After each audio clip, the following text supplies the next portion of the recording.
አሰላሙ አለይኩም ወረህመቱላሂ ወበረካቱሁ። እህት ወንድሞቼ እንዴት ናችሁ? ደህና ናችሁ? አልሐምዱሊላህ እኔ ሰላም ነኝ። በመጀመሪያ ረመዳን ሙባረክ እንኳን አደረሳችሁ ብያለሁኝ። በመቀጠል ዛሬ ይዤላችሁ የመጣሁት የአሳምቡሳ ቂጣ አሰራር ነው። እስከ መጨረሻው እንድትከታተሉት በአክብሮት እጠይቃለሁ። ላይክ ሸር እያደረጋችሁ አበረታቱኝ። እዚህ ጋ እንደምታዩት ዱቄት የሚያስፈልገው ያው ዱቄት፣ ጨውና ለብ ያለ ውሃ በጣም የሚያልሞቀ ነው የሚያስፈልገን።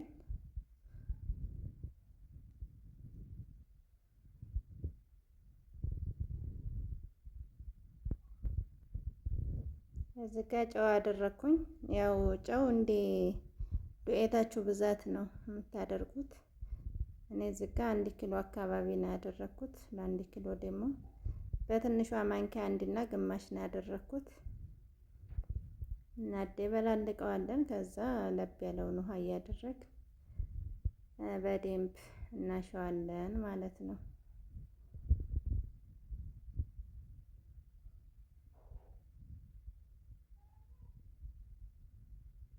ያው ለብ ያለ ውሃ የምናደርገው ቂጣውን ልስልስ እንዲልልን ነው። ቀዝቃዛ ከሆነ ያው ትንሽ እንዴ የምንበላችሁ እንደ መቆርፈድ ስለሚሆን ቂጣው የሆነ ግርር ያለ ስለሚሆን ለብ ያለ ውሃ ቢሆን አሪፍ ነው።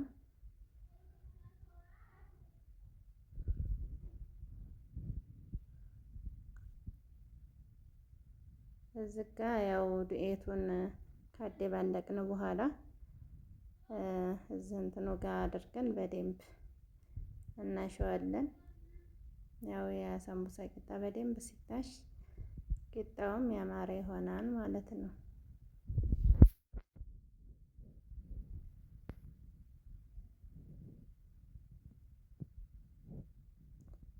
በደንብ ታሸን በኋላ ቢያንስ ለ15 ደቂቃ እናስቀምጠዋለን። ቂጣውን ልስልስ እንዲልልን 15 ደቂቃ ተጠበቅነ በኋላ ያው እዚህ ጋር የሚያስፈልገን ዘይት እና ዱቄት ነው። ልክ በዚህ መልኩ ቢያንስ አሁን እኔ 1 ኪሎ አካባቢ ነው ያደረኩት። 2 ቂጣ ነው የማደርገው። 2 ቂጣ ልበላችሁ እንጂ ያው አነባብሬ ቪዲዮውን እስከ መጨረሻው ካያችሁት ይገባችኋል ማለት ነው። 5 ፍሬ 4 ፍሬ አደርግና አንድ ቂጣ አደርገዋለሁ ማለት ነው አነባብሬ።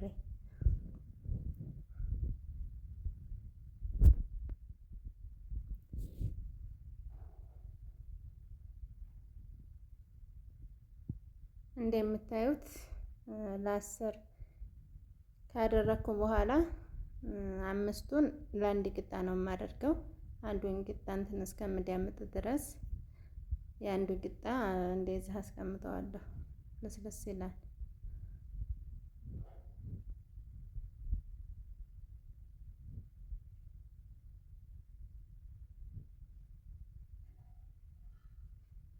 ሁሉንም 5ቱንም በዚህ መልኩ ዳምጠዋለሁ።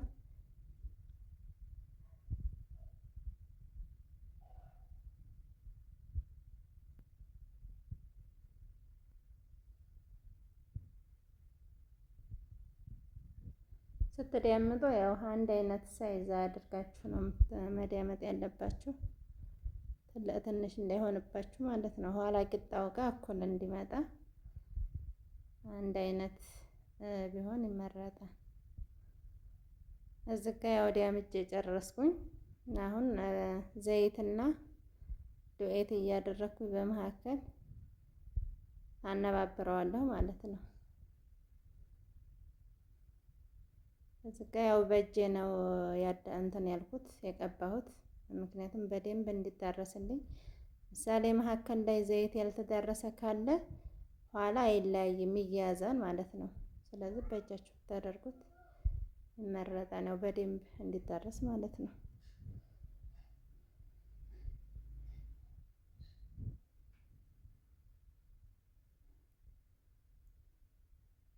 ያው በዚህ መልኩ እናነባብረዋለን። አምስቱ ነው።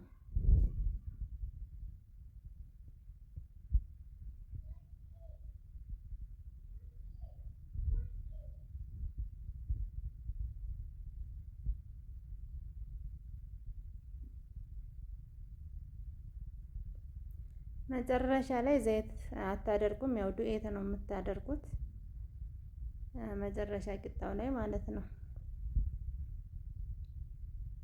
እንደዚህ እያገላበጣችሁ እኩል ታደርጉታላችሁ። ተባለጥ እንዳይሆንና አጭርና ረጅም እንዳይሆን ማለት ነው።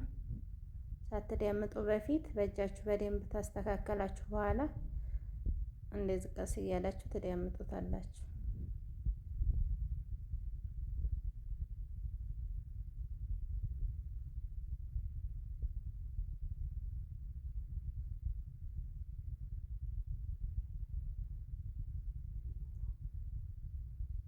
እዚህ ጋ ያው እንትኑ ጣውላው ስላጠረብኝ ወደፊት በአግድመት አድርገን ያዳመጥኩት።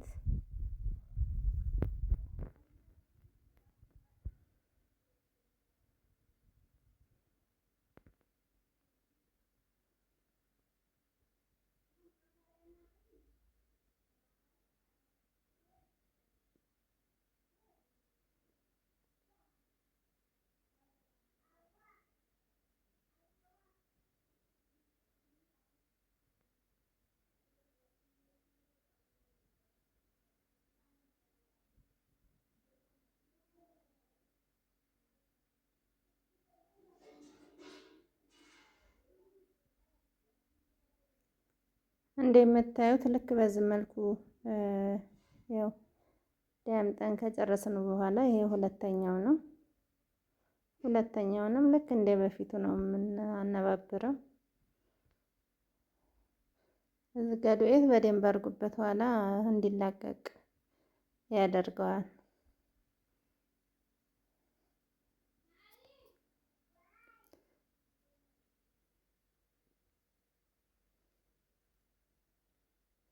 ቪዲዮውን ግን ያው ላይክ እያደረጋችሁ እንድታበረታቱኝ በአክብሮት እጠይቃለሁኝ። እናንተ ላይክ ስላደረጋችሁ ምንም የሚቀንስባችሁ ስለሌለ ላይክ እያደረጋችሁ አበረታቱኝ እህት ወንድሞቼ።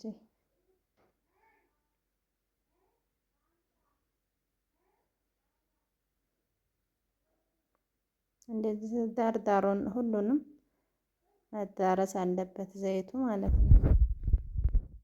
ያልተደረሰ ኋላ አይላቀቅላችሁም።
እዚህ ጋ ደግሞ ያው ዳምጬ ከጨረስኩ በኋላ ባላችሁ ነገር በብረት ምጣድ ወይም ምጣድ ለዝብ ብላችሁ ከምትጥዱ ብረት ምጣድ ራሱ ካላችሁ ይጠብሰዋል። ያው እሳት ሳታበዙ ብረት ምጣድ በጣም ስስ ስለሆነ እንዳያቃጥልባችሁ እሳቱን ሳታበዙ በዛ ጠበስ ጠበስ ታደርጉታላችሁ ማለት ነው።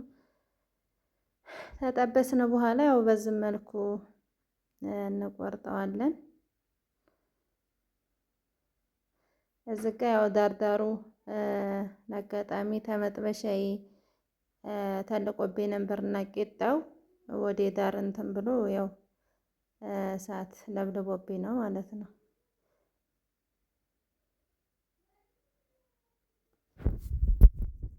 አያችሁት እንዴት እንደሚላቀቅ ገና ሲይዘው ነው ልቅቅ የሚለው። አያታግልም እንኳ ንስንስም ያለ ነው እንደምታዩት። ማሻአላ የሆነ የሳምቡሳ ቂጣ ነው። ያው አሁን ይሄ የራሱ ነው ልቅቅ ያለው። በዚህ መልኩ እየሰራችሁ ብታዘጋጁ ባይ ነኝ።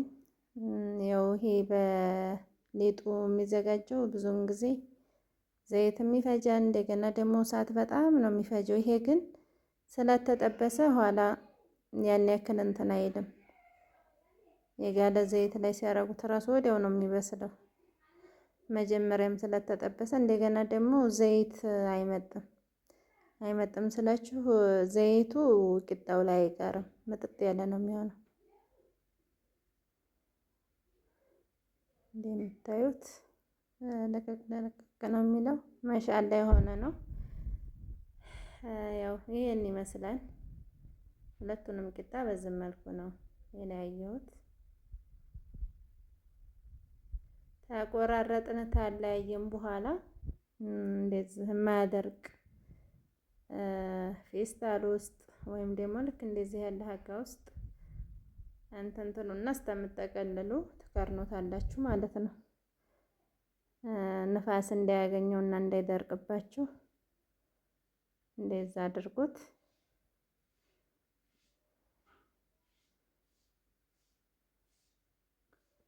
ይሄም ያው ሁለተኛው ቂጣ ነው። ልክ በዛ መልኩ ነው የምቆራርጠው።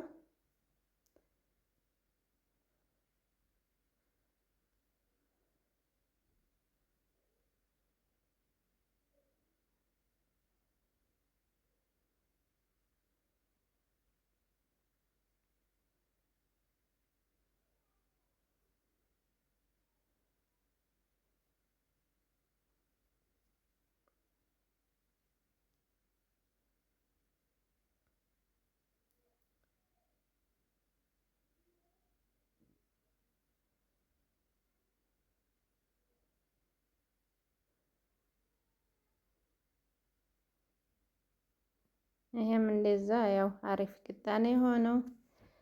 ቪዲዮ ከተመቻችሁ ላይክ ሼር እያደረጋችሁ አበረታቱኝ። በሌላ ቪዲዮ እስከምንገናኝ ድረስ ሰላም አለይኩም ወራህመቱላሂ ወበረካቱ። ስጠቀልል ደግሞ ሌላ ቪዲዮ ሰራላችኋለሁ ኢንሻአላህ።